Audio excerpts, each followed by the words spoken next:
Untuk ini perlu kami klarifikasikan beberapa hal. Yang pertama, mereka mengatakan bahwa Majelis Ulama Indonesia telah berpolitik. Ini adalah satu fitnah yang sama sekali tidak berdasar. Urusan dengan Gubernur Jakarta bukan urusan politik. Tidak ada urusan dengan pilkada.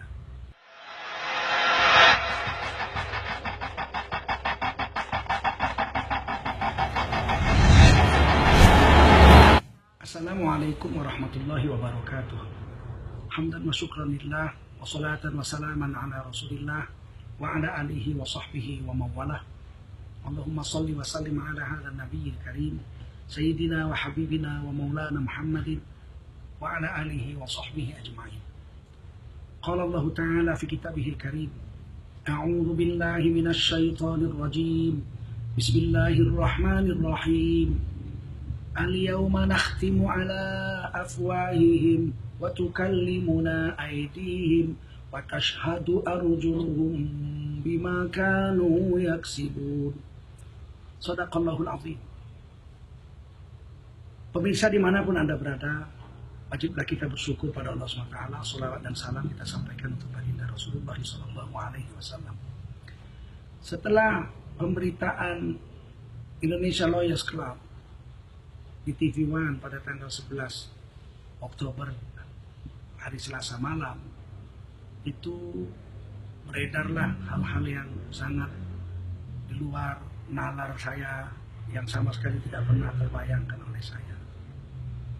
Tiba-tiba beredar segala bentuk fitnah yang luar biasa, baik kepada kami pribadi Tengku Zulkarnain maupun kepada lembaga tempat saya bernaung, Majelis Ulama Indonesia. Untuk ini perlu kami klarifikasikan beberapa hal. Yang pertama, mereka mengatakan bahwa Majelis Ulama Indonesia telah berpolitik. Ini adalah satu fitnah yang sama sekali tidak berdasar. Urusan dengan Gubernur Jakarta bukan urusan politik. Tidak ada urusan dengan pilkada. Contohnya ya, Gubernur Jakarta menistakan Quran dan ulama. Itu pakaian dinas Gubernur. Dalam perjalanan dinas Gubernur dibiayai dengan uang APBD negara Republik Indonesia, khususnya DKI Jakarta. Tiba-tiba melakukan satu statement yang kami pandang secara agama dan linguistik bahasa memang menistakan Quran dan ulama. Coba dibohongi pakai surat Al-Maidah ayat 51. Itu dua maksudnya. Saya berikan analog, ada kiasnya. Dibunuh pakai pistol. Itu dua arti.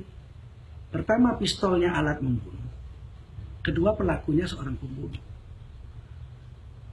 Digorok pakai golok. Itu goloknya memang alat menggorok. Dan pelakunya adalah penggorok, pembunuh.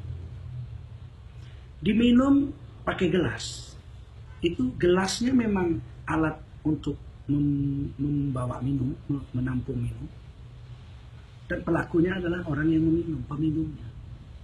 Nah, kembali kepada Al-Maidah yang diucapkan oleh saudara Gubernur DKI Jakarta, dibohongi pakai surat Al-Maidah 51. Itu berarti surat Al-Maidah 51 itu, ayat 51 itu adalah alat untuk berbohong, dan pelakunya adalah ulama yang mengajarkan itu adalah pembohong. Ini sekarang kan dipelintir, tafsirnya bukan begitu, tafsirnya bukan begini. Kita bukan bicara tafsir, bicara ungkapan surat Al-Maidah itu alat untuk berbohong dan pelakunya adalah pembohong. Tafsirnya mau A, mau B, mau Z, mau Z, nggak ada masalah. Tapi yang jelas ini statement mengatakan surat Al-Maidah ayat 51 adalah alat untuk berbohong dan orang yang mengajarkannya pembohong. Yang kedua, yang ingin kami klarifikasi bahwa di banyak media sosial anti-Islam itu fitnah luar biasa. Dikatakan inilah wakil sekjen MUI mengatakan statement bahwa disebut namanya itu Ahok. Padahal saya nggak ada sebut nama itu. Kalaupun sebut nama Ahok, dia sebagai gubernur bukan sebagai orang lain. Nah, harus dibunuh, disalib, dipotong tangan dan kakinya, bersilangan, diusir dari negeri ini, titik. Nggak ada begitu, ada sambungannya. Saya katakan ini hukum Islam. Kalau hukum Islam penista agama itu salah satu dari 4 itu tergantung apa yang dia lakukan terhadap penghinaan itu. Paling ringan kalau dia nggak menimbulkan kematian jiwa, maka dia diusir dari negeri. Itu secara fikih itu begini atau begini, dibunuh atau disalib atau dipotong bersilangan atau diusir, itu ada kaidah fikih yang bisa dipahami dan dijabarkan oleh orang fikih. Tapi kan kami tidak minta itu dilakukan, itu dia dibuang. Pak Karni, kami minta ini disalurkan menurut hukum negara Indonesia. Pasal 156A KUHP. Kami tidak pernah minta hukum Islam dilaksanakan. Karena sepakat ya. Orang Indonesia yang Islam, ulama sejak Yai Hashim Asy'ari, pendiri-pendiri negeri ini, Kahar Muzakir, Kasman Sidoarjo, Ki Bagus Hadikusumo dan lain-lain, sudah sepakat. Syariat Islam itu kan dibagi 4 tuh. Syariat Islam itu bagi 4. Bab ibadat itu harus sesuai dengan syariat Islam. Negara hanya memanage saja, bikinkan masjid, bantu ini. Tapi pelaksanaan 100% syariat Islam. Tidak ada boleh ditukar atau dicampur. Ditukar tidak boleh. Dicampurin tidak boleh. Yang kedua bab muamalah. Jual beli, gade menggade, utang piutang. Itu alhamdulillah setelah reformasi sudah beres. Majelis Ulama Indonesia, DPR, Presiden sudah menandatangani undang-undang di atas usulan-usulan dari Ormas Islam dan Majelis Ulama Indonesia. Ada bank syariah, gade syariah, finance syariah, semuanya. Kalau muamalat harus syariah, kalau sudah ada yang syariah, yang tidak syariah tidak boleh lagi. Haram. Misalnya riba sudah haram. Tapi kan butuh waktu lama. Kita sudah sepakat muamalat harus Islam karena semuanya sudah dibereskan. Yang ketiga, munakahat. Jauh tempo yang lalu. MUI belum berdiri tahun 1974. MUI berdiri tahun 75. Itu Orde Baru sudah membuat Undang-Undang Nomor 1 tahun 1974 tentang nikah, talak rujuk, ditangani oleh Pengadilan Agama dan Pengadilan Agamanya dibuat. Artinya untuk urusan munakahat negara hanya memanage, tapi hukumnya 100% harus syariat Islam. Tinggal jinayat. Jinayat ini kita sepakat sementara ini sampai saat ini. Sepakat kita menyerahkannya kepada hukum negara. Hukum Islam tuh kalau berzina dirajam kalau udah kawin. Kalau masih gadis dicambuk 100 kali, diusir dari negeri. Kita sepakat berzina di penjara. Termasuk penista agama. Penista agama ini harusnya dihukum Islam seperti tadi itu Al-Maidah ayat 134. Tapi kita sepakat diserahkan ke KUHP pasal 156A. Oleh karena itulah MUI mengeluarkan surat agar tidak liar. Sekarang kan MUI dihujat seolah-olah MUI menghasut. Tidak, justru ini kanalisasi agar umat tidak liar. Oke, urusan penistaan agama ini kita serahkan ke penegak hukum untuk KUHP 156A. Apa Anda nggak berpikir kalau MUI nggak campur itu lebih berbahaya? Seandainya Majelis Ulama ditanya masyarakat, bagaimana dengan penistaan Al-Quran yang dilakukan oleh Gubernur Jakarta? Kemudian ulama bilang terserah Anda aja, mau diapain terserah Anda aja lah, kami nggak mau ikut campur. Apa nggak bahaya ini orang? Nah jadi kenapa MUI yang dihujat begitu? Saya juga dihujat, waduh macam-macam. Dipotong-potong videonya untuk fitnah. Ini bukan cara-cara yang elegan, ini cara-cara PKI, ya, cara-cara Partai Komunis Indonesia, memfitnah seenaknya saja. Nah, ini masalah yang perlu diklarifikasi. Kemudian dihujat lagi MUI, bahwa MUI itu uangnya tidak pernah diaudit. Saya beritahu ya, tiap tahun MUI itu diaudit oleh BPKP dan BPK, karena MUI mendapat bantuan 3 miliar per tahun.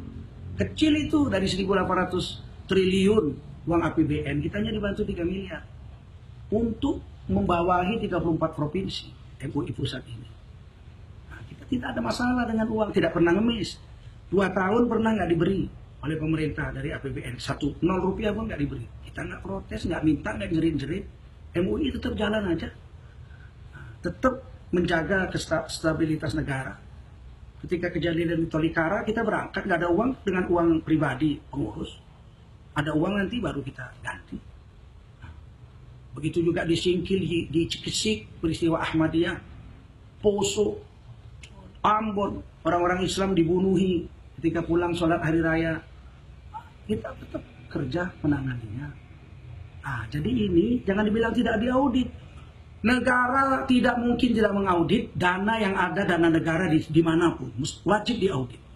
Kalau MUI tidak mau diaudit bisa diperkarakan, bisa dipenjarakan. Jadi nggak mesti ngemis-ngemis MUI, auditlah saya. Memang hukum negaranya mesti diaudit. Nah, kemudian LP-POM, ini yang paling sangat dahsyat ini fitnah ini.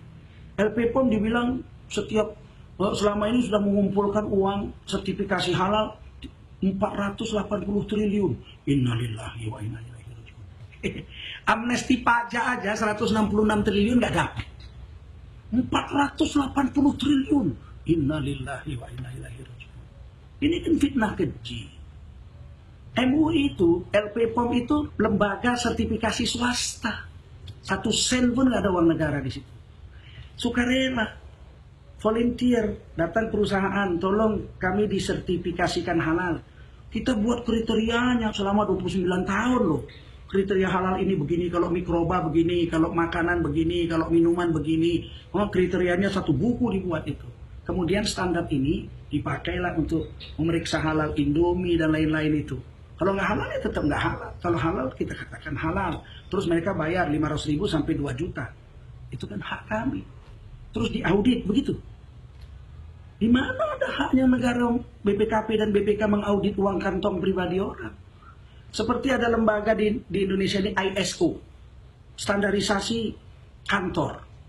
Waktu saya jadi direktur utama LP3I, itu ISO itu kita panggil, kita di training, dikasihkan masukan-masukan, dikasih standarisasi, kemudian di stempel standar sesuai dengan ISO 2000.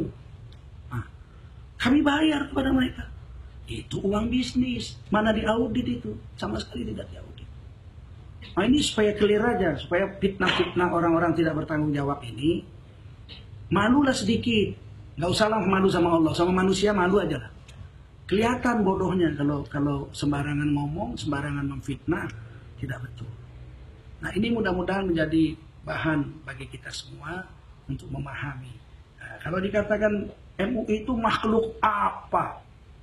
Ya tanya aja. Anda kenal dengan ketua umum, tanya ketua umum. Anda kenal dengan saya, tanya dengan saya. Makhluk apa itu MUI?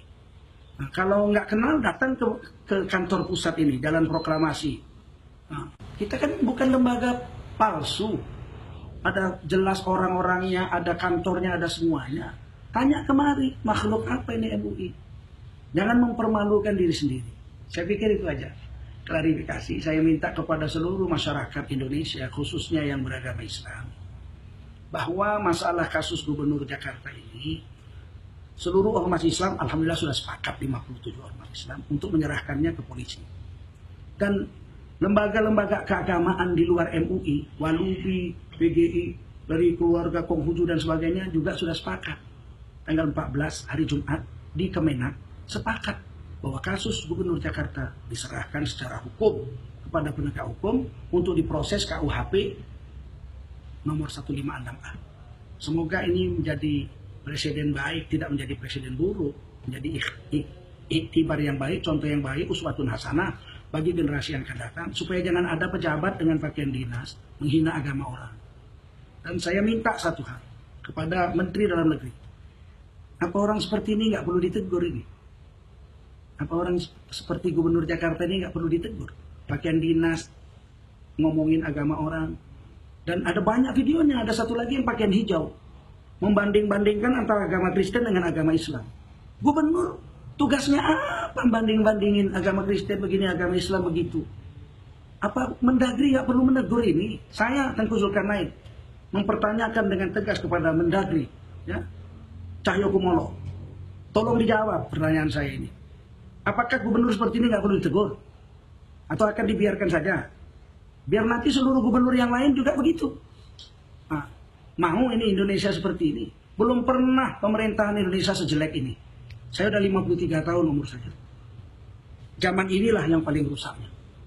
Zaman-zaman sebelumnya tidak pernah serusak ini kehidupan beragama. Jakarta ini tentram kok. Tentram, Jakarta ini tentram. Baru inilah kacau balau seperti ini. Tolong Mendagri, saya minta jawab pertanyaan saya. Demikian saja. Billahi taufiq wal hidayah. Wassalamualaikum warahmatullahi wabarakatuh.